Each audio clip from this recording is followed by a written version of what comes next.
Astanada Qozog'iston-Xorvatiya biznes forumi o'tkazildi. Unda qishloq xo'jaligi, turizm, moliya, qurilish, farmatsevtika, ta'lim sohalarida ishlovchi 20 tadan ziyod xorvat kompaniyasi qatnashdi. Tadbirkorlar qulay biznes iqlim, boy zaxiralarga ega Qozog'iston bilan hamkorlik o'rnatish qiziqarli ekanligini ko'rsatib o'tishdi. Mamlakatda buning uchun salohiyat yetarli. 2024-yilda Qozog'iston va Xorvatiya qiymati 280 million dollarga teng mahsulot almashdi. Uning 253 millionini Qozog'iston eksporti tashkil qildi. Respublikamizning Bolqon yarim orolidagi muhim hamkoriga ko'p miqdorda neft va neft mahsulotlari yetkazib berilyapti. Energetikadagi faoliyat ustuvorlik kasb etgan.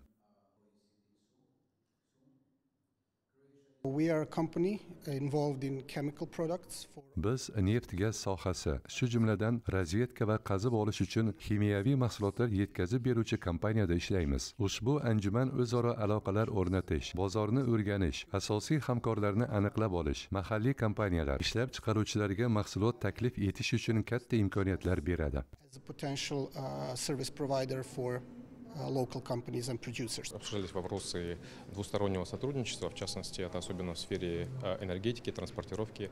Shu jumladan energetika, mahsulot yetkazib berish bo'yicha ikki tomonlama hamkorlik imkoniyatlari muhokama qilindi. Xorvat tomoni Qozog'iston neft mahsulotlari xarid qilishdan manfaatdor. Biz uni, shu jumladan neft, gaz, boshqa mahsulotlar eksportini kengaytirishda muhim bozorlardan biri sifatida bilamiz.